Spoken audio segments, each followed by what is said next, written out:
ahead of time that tonight there's going to be more lecture than there have been in the first two lessons, but it's interspersed with stories and stopping to ask questions and get comments from you. So I'm hoping it will be engaging and hold your attention, because the things I'm teaching you tonight are so important. I cannot possibly overemphasize how important they are. So let's just dive in and see what you think of this. Perfect. You're great. Thank you. So, building a strong step family. The strong and loving marriage is the foundation of a strong step family. There is no substitute for the impact, the importance of having a core, strong, and loving marriage as the foundation of the step family. I may have mentioned, I think I mentioned last week, or maybe it was the week before, that when children have experienced the breakup of their mom and dad through divorce, or in Jim's and my case, the loss of a parent due to death, they've lost a big piece of the foundation of their lives, and they without a model of a strong and loving marriage that lasts over time, they might tend to gravitate toward the belief that a really great marriage that will last is impossible. And statistically, children of divorced parents, or even children of divorced grandparents, have a harder time building a lasting, successful, loving relationship in their adult lives. It's not, so the loving marriage is not just for yourselves, but for your children and your grandchildren. So one of the things we're going to talk about is that a successful marriage, from my point of view and my experience, takes two kinds of dates. They are fun dates and problem-solving dates, or issue resolution dates. And never the two should meet. You should never go out on a fun date and use that as an opportunity to bring up an issue that needs resolving. That's a good way to make a fun date go sour. So the two date, and their skills, fun dates, there aren't too many skills attached to that other than choosing an activity you both love and agreeing that you will not bring up issues. Problem-solving dates require some really important skills, and some of those we'll go over tonight. You remember the stressors on a step family, how many more stressors there are on a step family than there are on a nuclear family.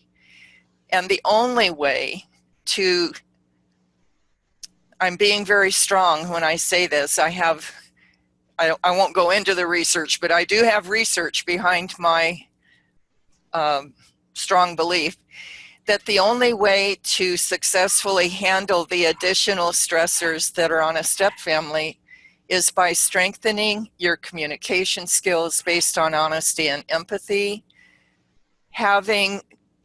adopting realistic beliefs when it comes to step family dynamics, knowing about and using successful problem-solving skills, and of course, having respectful conflict management skills.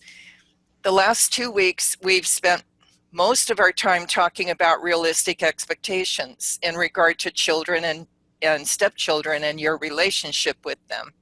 Tonight, we're going to be addressing good communication skills based on honesty and empathy.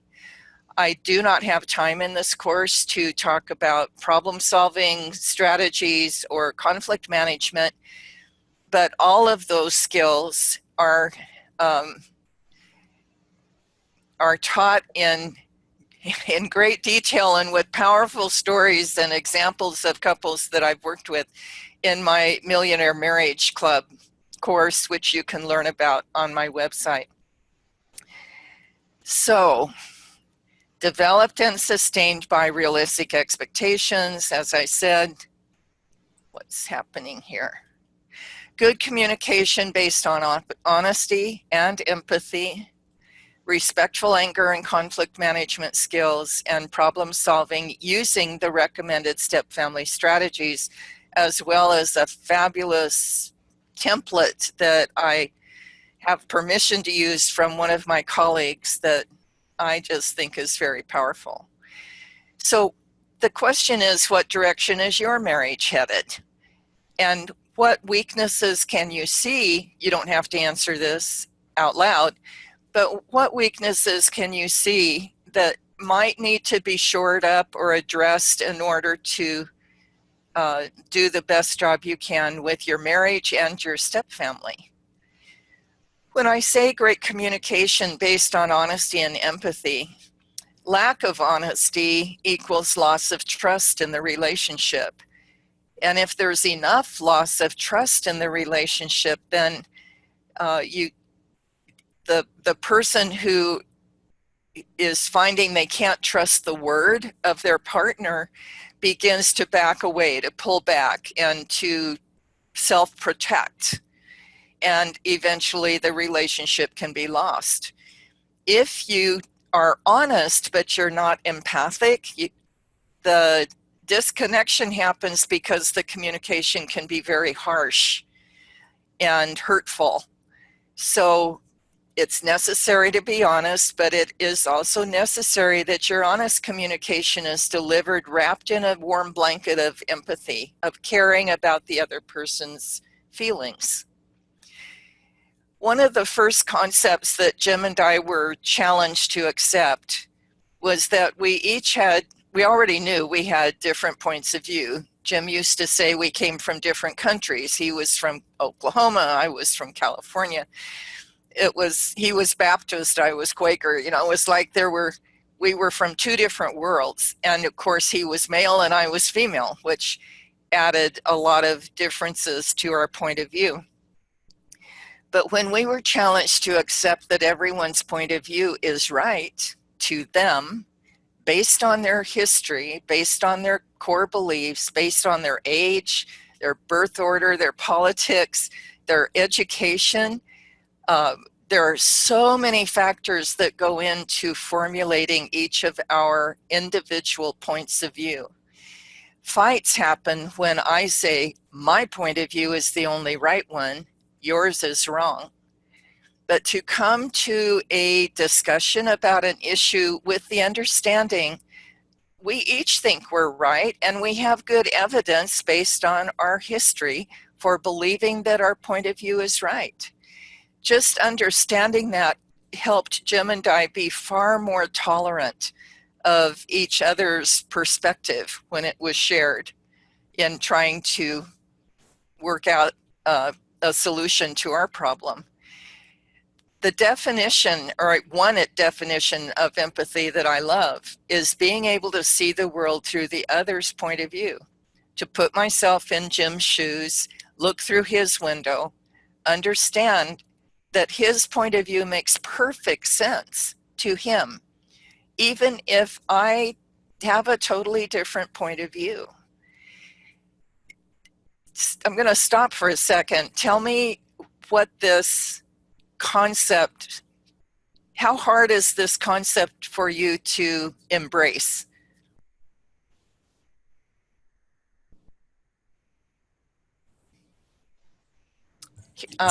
There you go. That's a big one for me, because I've been working on very much. So I have to stop myself often, and well, thank you, Baron. It's not often enough. It is difficult, particularly when we have a lot invested in our own point of view, a lot of emotion invested, and there's at some place in our core of our being, we think we're right. It's very difficult to take a few steps back and look at that issue from the other's point of view. Do you want to put your microphone back on, Fred? And Melissa, do you have anything to contribute about that concept? I think it's really great to be mindful of it, that, I mean, I hadn't thought about it that way. And I think that's like it's something to keep in mind when we're, trying to resolve conflict. Mm-hmm. Well, and it's even something to keep in mind when your toddler is acting out. Oh, yeah. From his point of view, his behavior makes perfect sense. Yeah, yeah. And your teenage stepdaughters. Okay, so let's move on from here. Nancy? Yes.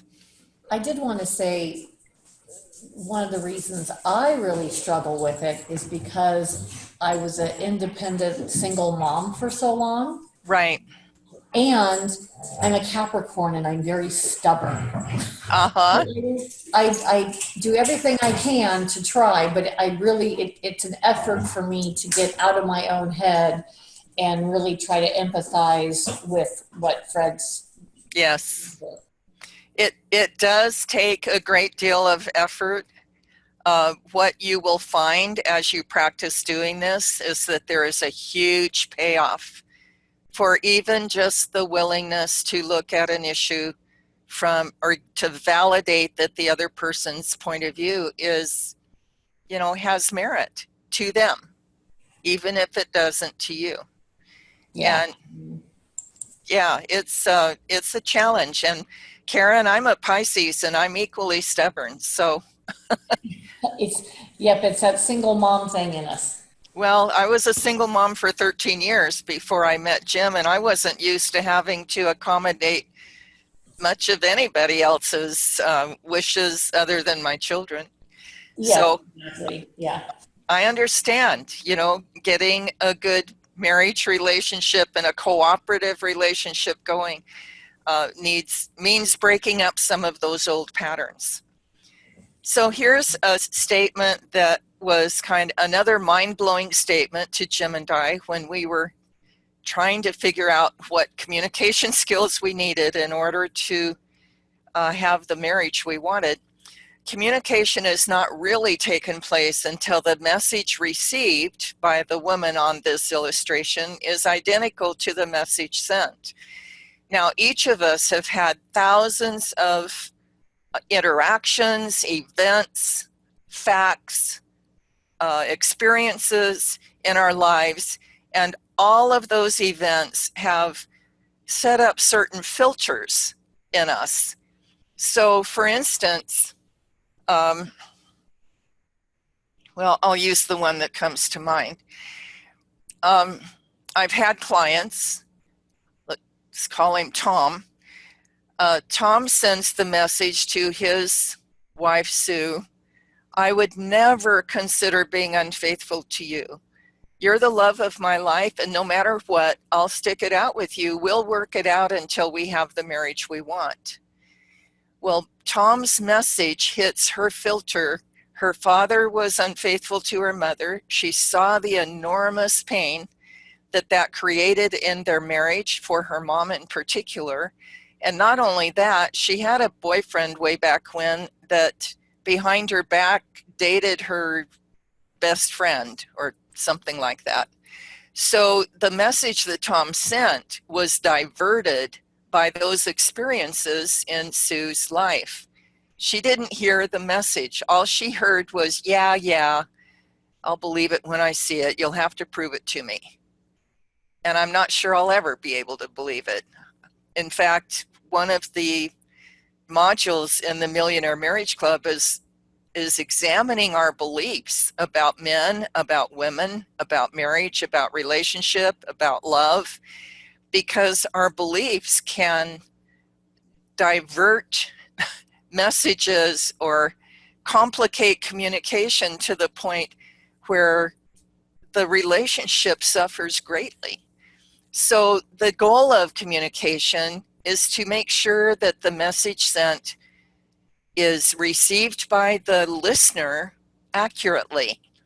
the way we do that is for the listener, or one way we do that, is for the listener to repeat the message back to the speaker in your own words. And then if you didn't get it accurately, the speaker can correct you. Say, no, that's not what I meant. And this is what I meant. And you speak and listen and repeat back until you're sure that the message you received is identical to the message that was intended by the speaker. So we're going to learn about perception checking. Perception checking is a way of making sure that you've received an accurate message that was sent by your partner. So what's your clue that a perception check is needed? Usually a misunderstanding that hurts. So let's look at this. What is a perception check? So I perceive my partner's attitude, look, tone of voice, behavior, or words are meant to be negative toward me. They're meant to be hurtful. They're meant to cause me pain. So when I realize I've got that inner reaction going on, I say out loud, what I'm hearing is, whatever the message was, is that true? What I'm hearing is, you think I'm fat and this dress looks awful on me. Is that what you're saying? Then the sender replies either, yes, that's true. In that case, they need a serious skilled discussion to resolve the issue and get the hurt feelings taken care of. Or, no, that's not what I meant at all. I like that dress. I just like the other one better. That was all I was saying. That's all I meant. I'm going to give you quite a lengthy example here of perception checking where Jim did an awesome job of perception checking that saved the day for us. We were packing up to go to our grandson's Little League baseball game. They live about an hour and a half away. I had made a casserole to take with us that we would share with Terry and her family after the game. And Jim was in the garage looking for our garden chairs because the Little League field didn't have comfortable stands or chairs. And I walked through the garage to put the casserole in the trunk of the car. I was coming back through the garage into the house to get my purse and my coat. And as I walked back through the garage, Jim said, "Where are the yard chairs? I can't find them." And instead of answering him verbally, I just sort of half turned and pointed to them. They were hanging on a nail on the wall of the garage. And I kept moving. Got my purse, my coat. We got in the car, started off for the Little League game. As soon as we got on the freeway, Jim said, "I have something I need to talk about." Now, in years past, that would have terrified me. But we had literally learned our skills and worked through dozens of issues, and there was no fear at all. I knew we would work out whatever he needed to talk about. So I just said, "Sure, go ahead." He said, "Nancy, when I asked you where the yard chairs were and you just turned and pointed with your finger, it felt to me like it was sort of a put down, like, you dummy, can't you see they're hanging on the wall right in front of you? Is that what you meant?" Now, other times in the past, if Jim were to accuse me of a put down or sarcasm or something that was kind of demeaning to him, and if that was true, I check inside myself to see, is that really going on? I would say, "Yeah, you're right. I'm so sorry. I apologize." So because I had told the truth in the past, and because we had a firm agreement to always tell the truth to each other, this time, when I checked inside to see if I meant the gesture to be derogatory, I knew I didn't. So I said to Jim, no, that wasn't what I meant at all. We were in a hurry, and pointing to the chairs on the wall just seemed a quicker solution than verbally describing where they were. And, you know, that was all I meant by it. I didn't mean it to be a put down at all. Jim took a deep breath. There was a pause, and he said, okay, I believe you, but it'll take a few minutes for my feelings to calm down, because he'd been very triggered by that, his interpretation of my gesture. And he said, I need to be quiet for a few minutes. And because we had such a great history between us of working things out and understanding what happens when our emotions get triggered and so forth, I was very content to just let him be quiet. I knew he would work out his own emotions and calm himself down. It may have taken only 5 minutes of silence. I don't remember it taking very long. And then he opened up the conversation. We had wonderful conversation for the rest of our trip to the ball game. Now, you can unmute your mic and tell me what you think might have happened if we didn't know how to use the skill of perception checking. Jim would have been bottled up. And what would cause the bottle up? Yeah. Well, his perception, he wouldn't have voiced himself, and he would have stayed bottled up. And the next thing that triggered an emotion like that, he would get more bottled up, and then it would become escalated into a fight. What is being bottled up? Oh, his perception on your, you know, your, How you were treated. yeah, how he was treated. Yeah, basically. His perception triggered the feeling of fill in the blank.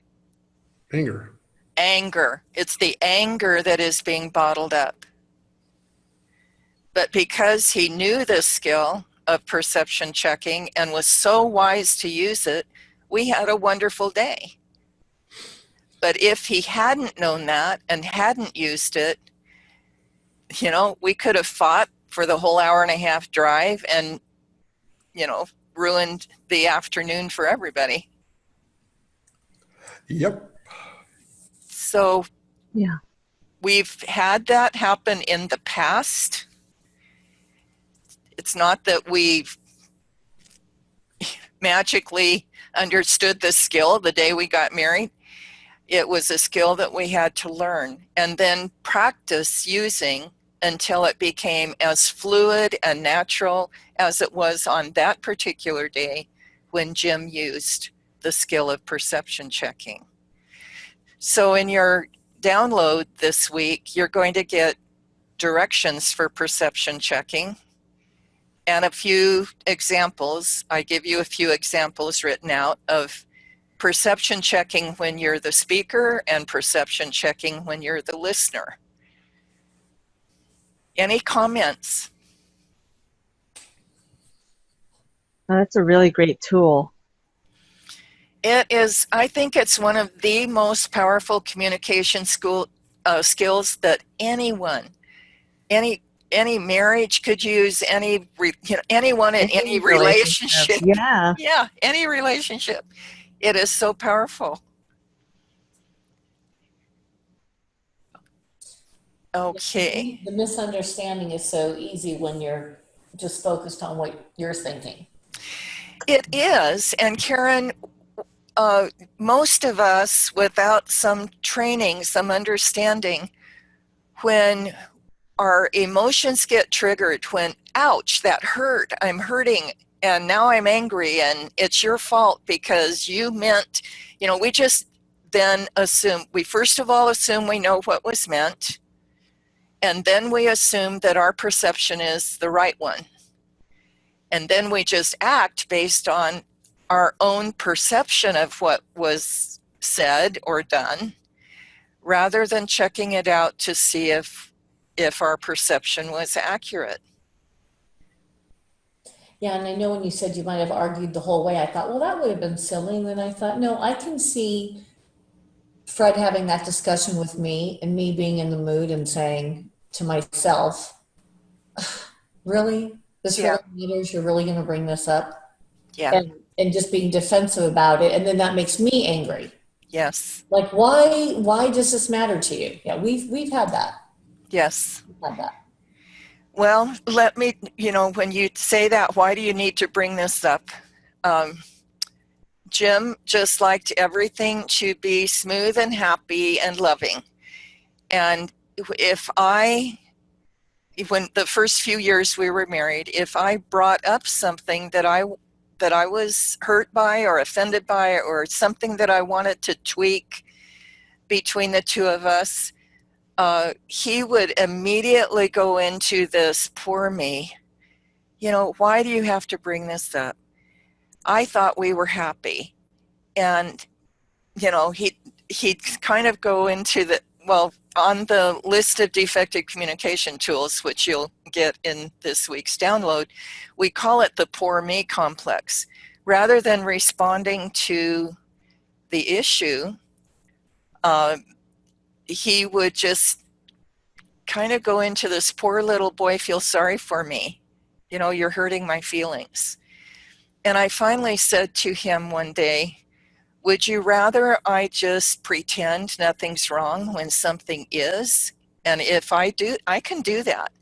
But if I do that, I'm going to emotionally move further and further away from you because there will be unresolved things between us as far as I'm concerned. And I said, this habit of going into this poor me, feel sorry for me, whenever I bring up an issue that I think we need to work out, is just I'm not going to, it doesn't work, It's assuming that we will never have an upset, that neither of us will ever have an upset. Or if I have an upset and you don't, then my upset is illegitimate somehow. It's wrong, that I shouldn't be upset because you're not upset. Well, that's another unrealistic expectation. So anytime either partner in the marriage is upset or has an issue about anything, it's the job of the marriage to resolve it, not to judge it as not worthy of notice, not worthy of talking about.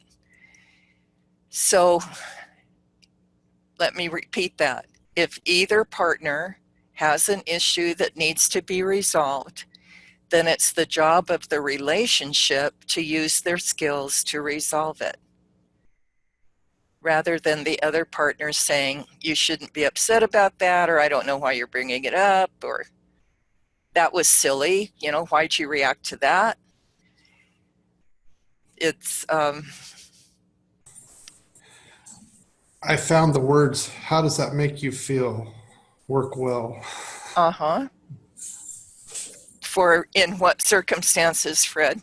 Well, no, it's just when we say something back like that, well, then you have to follow up. If you're asking about something you're upset about, well, how do you feel about that?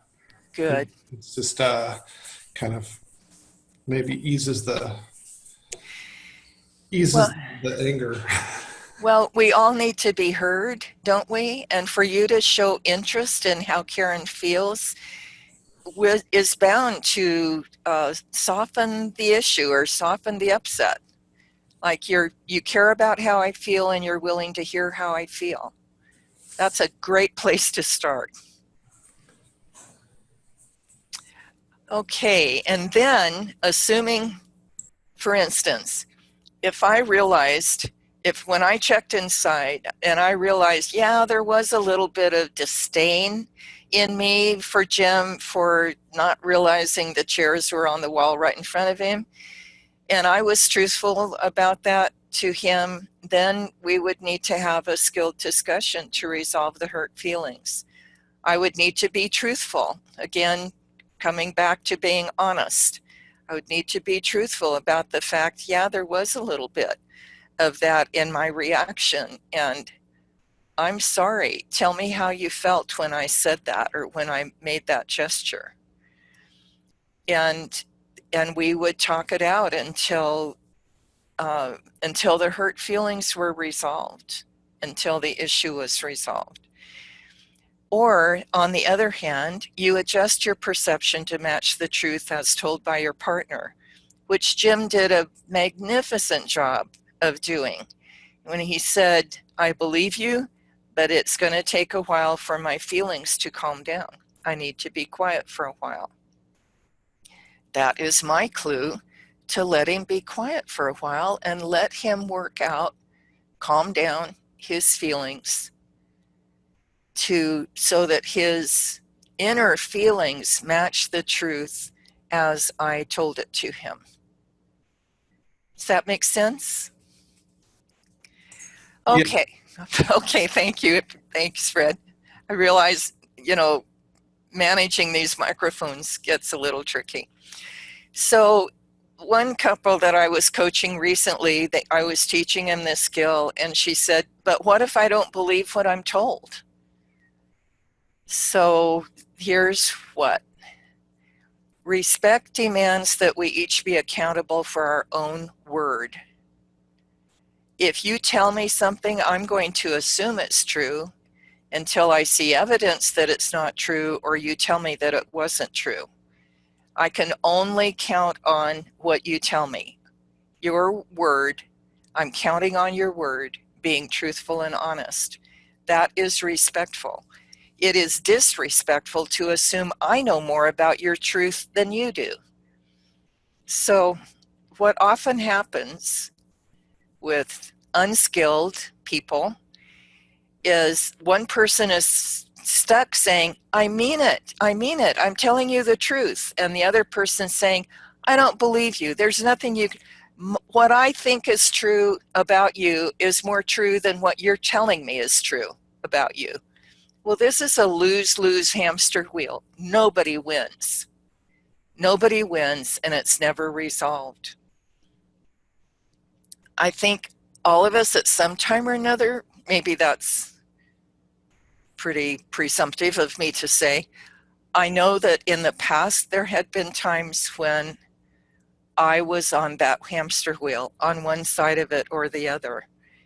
And it truly is a lose-lose position. So tell me what you think of perception checking, what you think about telling the truth and believing the words of your partner. Any questions or comments about this skill? I know for me, just being independent, which I think tends to make me get defensive sometimes, it's really it's one of those things, just you have to make it a habit. You have to change your mindset so that you're thinking and responding differently. That is so true, Karen. And thinking and responding differently in the beginning is very hard because our knee-jerk reaction is to defend ourselves. It's like, that's the American way. Yeah, or the opposite of that, kind of going off what Karen was saying, is that for me, my knee-jerk reaction is to withdraw. Oh, okay. Yeah, if not talk about it at all. Mm-hmm. And like if I had been Jim, right, Mm-hmm. I'd have like kept it all in and like fumed that whole hour and a half in the car. Uh-huh. But that's what I would have done in the past. But I've gotten, learning more about relationships and relationship skills is just so valuable. I think the skill is so key. So Melissa, how has it worked for you in the past when you would just bottle it up, as Fred said, and not talk about your hurt feelings? How did that work? Yeah, well, it would just, well, it would make, it would make me feel farther apart from my Oh, husband, you know. yes, exactly. One of the free downloads on my website is called, I don't remember the exact name, but it's skills that connect and skills that distance. It's like there are ways of communicating that create distance between two people, and there are ways of communicating that create connection. And we all want and need connection. And we don't always know what it is we're doing or what we are contributing to the relationship that is creating the sense of distance and disconnection. Disconnection is painful. Distance is painful when it's with someone that we love and want to be close to. Thank you for those comments and that example. Melissa, that's a big help to remind me, because I'm much more like Karen. I would tend to react and be defensive. Took a lot of practice for me to learn to stop that reaction before the words get out of my mouth and create more problem. Okay, so here's a little anagram that might help. It's based on the belief that I hope you can adopt to allow for a margin of error, which simply means that I could be possibly wrong in my assumption about what this person said or meant. So you receive the message, you have an assumption about the meaning of the message, that assumption hurts you. There's an internal reaction from that assumption, which, as Fred described, is hurt or anger or both. So you give back the information to the sender of the message, like Jim did so beautifully in the car when he said, you know, when you pointed your finger rather than telling me, I assumed that it was a put down, derogatory. Is that true? So he gave me information about his internal process that he went through when I pointed to the chairs, and he inquired, is my assumption true? And then he made the necessary adjustment. When he learned that his assumption was not true, he adjusted his feelings. It took a few minutes, but he did. If the assumption were true, then we would go into a more intense skill discussion, exchange of information in order to clear up the issue. So allow for a margin of error. The truth is, based on our window to the world, all the things that form our points of view, all the filters that are created by our experiences through life, there are multiple opportunities for a message to be diverted so that the real meaning of the message isn't the meaning that I receive. So let's talk about the two agreements that are the foundation, not only of perception checking, but of any healthy communication in any relationship. There's a difference between an expectation and an agreement. An expectation is an unspoken assumption of an agreement. Like if you just assume that you're both going to tell the truth, well, one of you may and one of you may not. One of you may have a relationship habit of kind of fudging the truth or coloring it to make yourself look good. But an agreement is like a contract. It's out in the open, clear, verbal, mutual contract. You turn to each other tonight if you choose to, or when you're ready to, and say, I want us, are you willing to agree with me that we will both always tell the truth as we know it? And the next contract is, I will believe what you tell me when you tell me the truth. Whatever you tell me, I'll assume it's true because we've made this essential agreement. We're going to tell the truth and we will believe what each other says. So what do you think that this agreement, this essential agreement, would do for the quality of your marriage? Either any of you. I would think that initially, maybe it's just me, but initially I find it really hard to say, I really am going to believe everything he tells me. Mm-hmm. Like, I'm really supposed to believe that? What if I don't feel like I believe it? But that's just my gut reaction, because that's kind of part of life and living in the big world, and Mm-hmm. relationships, should be different than the rest of the world. But, you still get, by our age, you get pretty tainted. I agree with you, Karen, because out there in the world and in most relationships, we say what we think the other person wants to hear. We say, I'm sorry I can't come to the shower and celebrate with you, when really I'm so relieved that I have another commitment because I don't want to go. We color the truth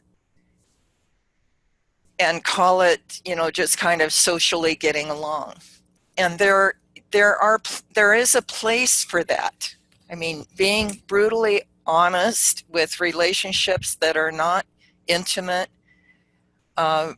isn't always wise thing to do. It's important to be truthful, but to to wrap the truth in cotton wool. But in an intimate relationship where trust and love feed on each other, the more I trust you, the more I love you.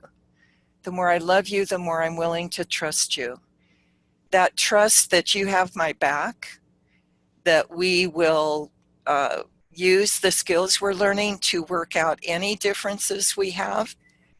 By the time Jim and I learned these skills and had worked out our major issue, we were 100% confident that there was nothing life could throw at us that we wouldn't be able to work out. And that, combined with the fact that we valued our marriage so much that neither of us would ever deliberately do anything to jeopardize the quality of our relationship.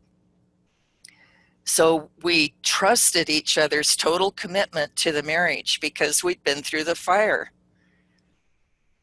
We'd learned, done the homework, we'd done our skills, we'd practiced our skills, and knew that, first of all, there's a book called Conscious Loving by Gay and Kathleen Hendricks that had a real profound effect on us. They talk about, Gay and Kathleen Hendricks talk in that book about giving the microscopic truth, telling the microscopic truth. And microscopic truth is all of the truth about who I am, what I'm thinking, how I feel, and knowing that I will be heard, I'll be believed, I'll be understood. It's not going to threaten our relationship. I don't know if this is applicable or not. It just came to my mind, so I'll share it. Jim and I were in Laguna Beach one day. We'd had breakfast, and we sat at a picnic table and played games for a couple hours. And we were walking up one of the streets and I think we stopped to buy some yogurt or something.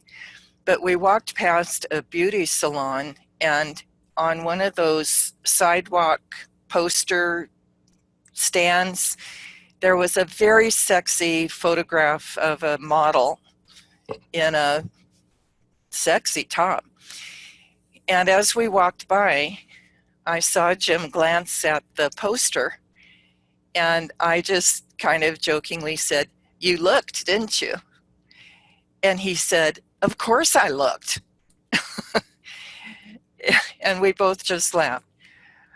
But there was that kind of ease and comfortableness between us that was just so smooth, so comfortable. I don't know what other word to use. Intimate. It was very intimate. So there are two reasons to repeat a message back. The speaker knows the message they've sent has been accurately received, and the listener empathically takes in the meaning of the message. Repeating back can be done without it, sounding very formulaic and structured. It can be done in a very casual way. I hear it happening all the time. I sent you guys notice about the Dateline interview where my son was going to be interviewed Sunday night. The interviewer constantly was summarizing or repeating back what each of the participants had to say. It was a way of emphasizing what they said. It was a way of letting the speaker know that they'd been understood. It happens around you all the time, and you might just start perking up your ears to hear how repeating back is being done. In the skill of speaking and listening in a skilled discussion, the repeating back is done very deliberately. I'm going to teach you a fun way to do that right now. It's in giving and receiving appreciations. I grew up in a family where I didn't ever hear a compliment, and I don't remember ever being appreciated verbally. And I was very hungry for it, but I didn't get it. And Jim was very much the opposite. He was very appreciative. He was very complimentary, but his compliments would just kind of float by me about 3 or 4 feet to the right. I didn't really take them in. It was uncomfortable for me to receive a compliment or an appreciation. So when we learned about repeating back, Jim began, whenever he wanted to compliment me, he would put his hands on either side of my face, look right into my eyes, and he'd give me the compliment or appreciation, and then he'd say, "Now, Nancy, repeat it back to me." And I would repeat it back to him. And guess what? That helped me internalize the value of that compliment or that appreciation. They didn't just float by in the air anymore. So I'm going to have you turn to your partner and give your partner an appreciation or a compliment. Tell your partner something that you appreciate, a character quality that you admire, or a recent action that has made you feel loved. And the partner, repeat back in your own words the message sent by your partner. And then trade places and do the same thing the other way around. I'm going to look at my clock and give you each about 30 seconds, starting right now. I'll tell you when 30 seconds is up, you trade places. Okay, unmute your mics and tell me what that exercise was like for you. Well, Nancy, she had the dog in her hand, so. No, Okay. I put the dog down and turned to him. He was just a little offended that I started with the dog. He wanted your hands on his cheeks, right? Yeah, and they were on Amber's. Uh-huh. That's truly a job. I mentioned to her that I think it would be a good practice because I am that guy that throws out a lot of, those comments, and I think some of them do go unheard, unmentioned. Uh-huh. So I think it's a good practice. And I know she appreciates them. I do. Uh-huh. So Karen, what is it like to you to receive a compliment or to have to repeat it back when Fred gives you a compliment or appreciation? That's going to be uncomfortable for a while. You're right. You're right. It was uncomfortable for me for a while until I began to realize what a difference it made to me to really internalize Jim's words. The sincerity of his words meant a lot to me. And I realized I had been ravenously hungry for acknowledgement and appreciation my whole life. And yet, because I wasn't given that as a child, it was very uncomfortable for me to receive it. it isn't anymore. Yes, that's where I come from. Mm-hmm. What's interesting is when I traded places and said something to Fred, he couldn't even answer. He couldn't even. So Fred, you're great at giving it out, but it's harder to receive it. Is that right? We found that abundantly complete or abundantly apparent Yes. in the meeting that we had with you. Okay. Okay. So that is something that's going to be uncomfortably worked through and get better at. Well, let me tell you how to get better at it. You make a point of giving at least one appreciation or acknowledgement to each other every day. Every day, at least one. And you always require your partner to repeat it back to you. And there's one young couple I'm working with right now whose marriage, when I started seeing them, was a disaster. It was in a lot of trouble. They were not going to make it if they didn't start changing their behaviors. And one of the first things they implemented was ending every day by giving and receiving appreciation for each other. And it made a profound difference between the two of them. It's like it started to fill up the loving cup that had been drained dry, started to fill it up so that they have some resources to draw from to learn and put into practice other skills. It's so easy for us to focus in on the issues or the unhappiness or the hurt feeling or something I wish you changed that you're not changing. We seem to be drawn to the negative, and the more we emphasize it, the bigger it gets. But to counterbalance whatever issues there may be, giving and receiving appreciations is a wonderful way to remind ourselves that there's something very valuable in this woman or man that I love. There's something very precious in this relationship, and I want to keep that in mind while we are working out whatever differences we have. Do you have any comments, Melissa? Yeah. Well, at first I had a question. So when you said to repeat it back, do you repeat it back like in first person or I would say, like, give you an example. The first time Jim did this, it was in regard to a vacation.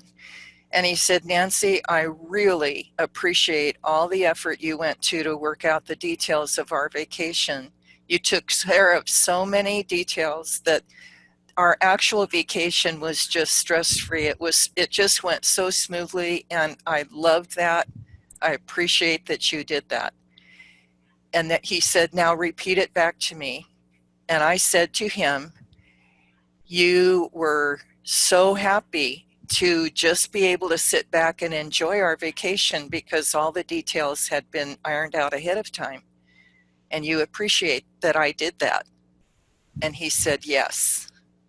Does that answer your question? Yeah, that answers my question. Yeah. So that you just kind of affirm what he said. Yes, in my own words. Mm-hmm. Yeah. Any other comment?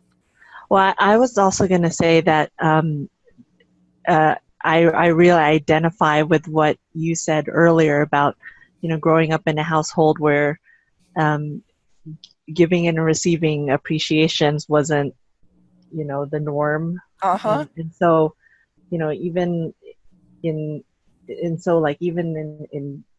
in our early, dating relationship when I was dating my husband, he's very demonstrative. And so, that was weird for me at first, and it didn't, I had a hard time receiving that. And so, but yeah, I mean, eventually it's become something that, I really value in our relationship. But I really like this tool on, affirming, because that I think, that helps kind of really ground that receiving that appreciation.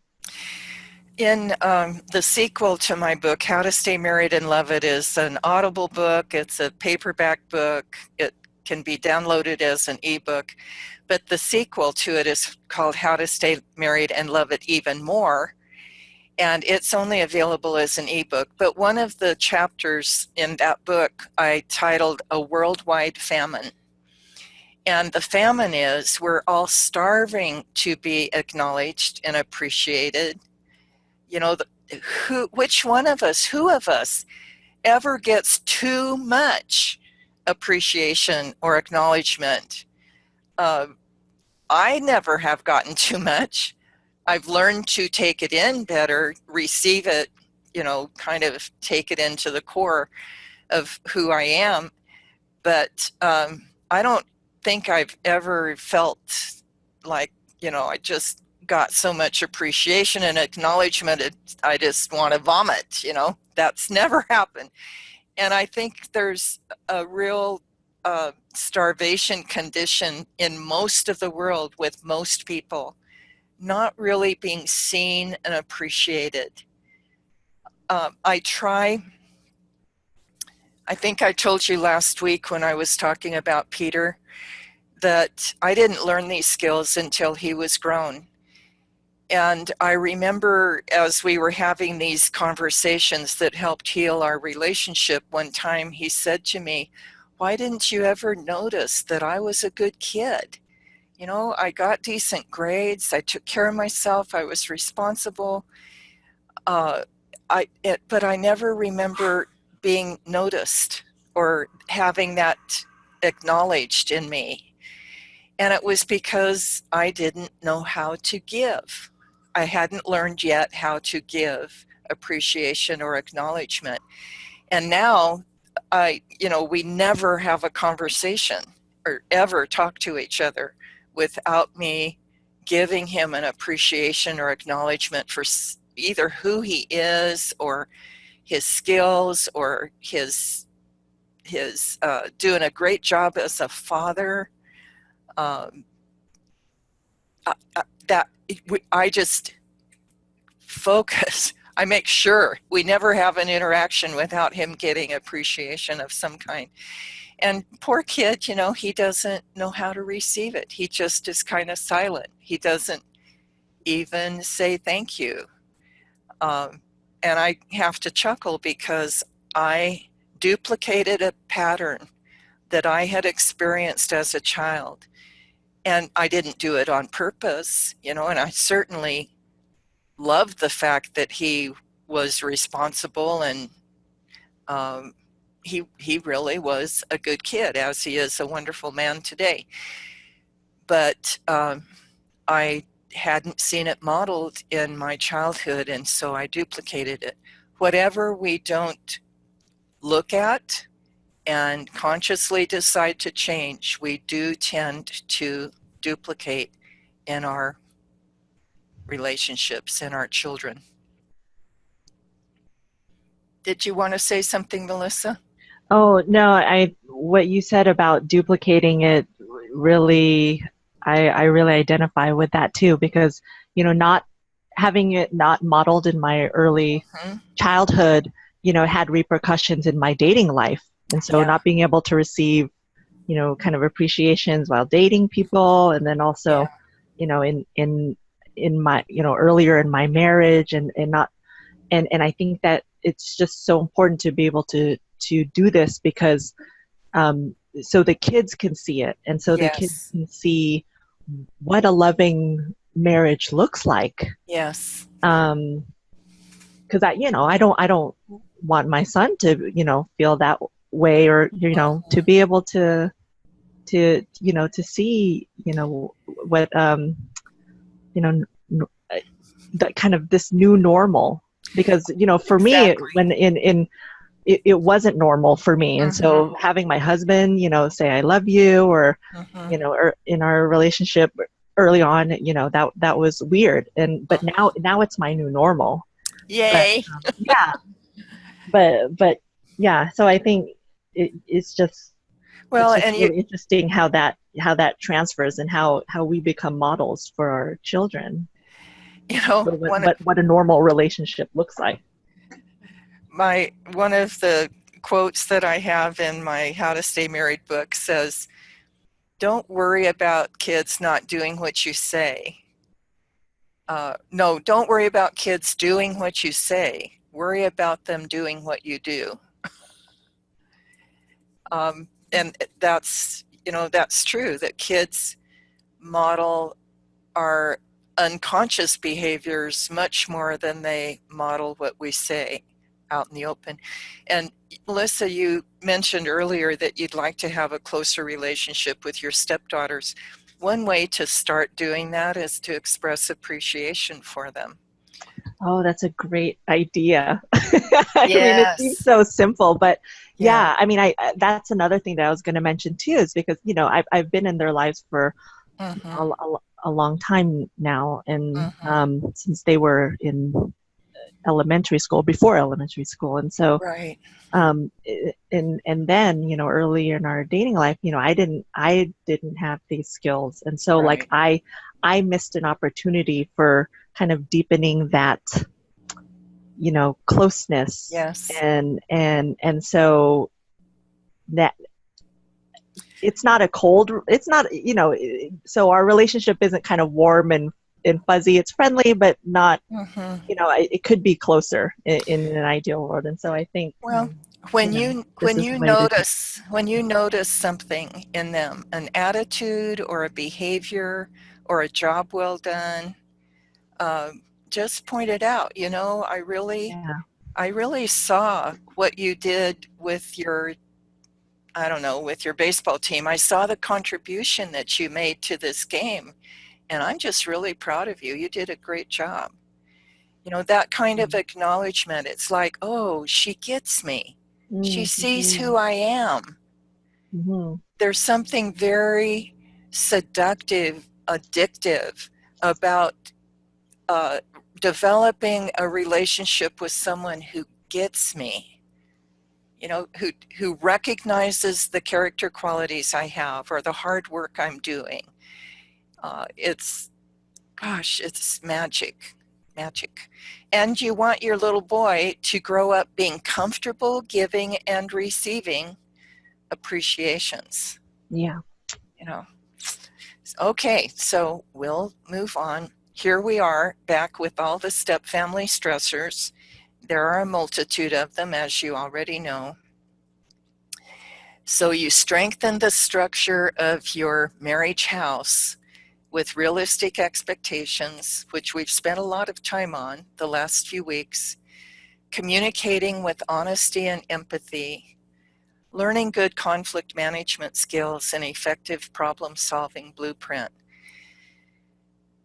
So what is a skilled discussion? I've mentioned it several times. Fred and Karen, you've experienced a skilled discussion when I coached you through one. How would you describe a skilled discussion?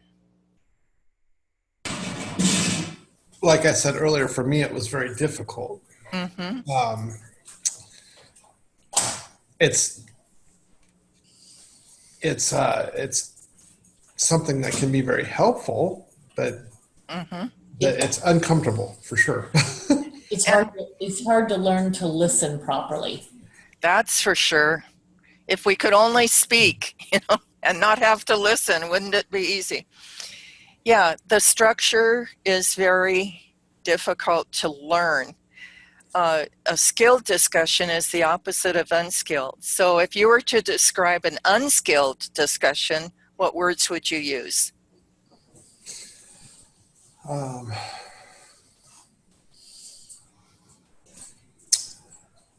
Dictative. Dictative, okay. I'm telling you how it needs to be, or I'm telling you how it should be. It can be withdrawal, the way Melissa described was her old habit. It's very unskilled to withdraw from a discussion that needs to take place. You're going to get a list called the Effective Communication Tools in your handout tomorrow that lists a whole bunch of unskilled ways that are very common in our culture. A skilled discussion is a structured method of taking turns speaking and listening so that each can fully understand the other's point of view. A skilled discussion is needed whenever there is a conflict or a major decision to be made. And a skilled discussion is the foundation for successful problem solving. I'm going to move quickly through the remaining points because, oh, good, we're at the last one, right on time. This is an invitation. I'm going to call both couples sometime this week, or I'll send you a link so you can book a call with me on my calendar that's convenient time for you.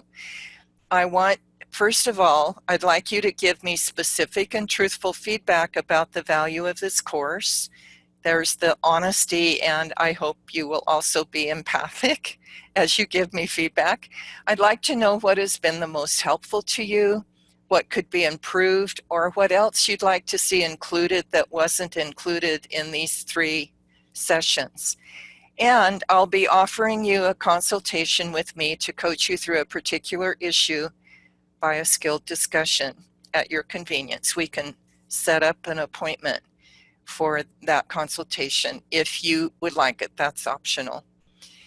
Is that okay with all of you? Sounds great. Sounds good. Wonderful. Okay, thank you for your kind attention, for your participation in all 3 sessions. You've been a wonderful group. With only having 3 of you on the class, there's the risk that it would kind of end up having a lot of dead time, but that didn't happen because you've been participating so fully, and I can't tell you how much that means to me as the presenter. And I'm looking forward to talking with you later this week. You'll get the recording of this session along with your handout sometime tomorrow. I'm not sure whether I'll have it finished by noon or not, but included in that will be the link to schedule a phone appointment with me at your convenience. Okay? Thank you. Thank you guys, and Thanks, Thanks, Nancy. Nancy. have a great weekend. You too. Bye-bye. Bye-bye.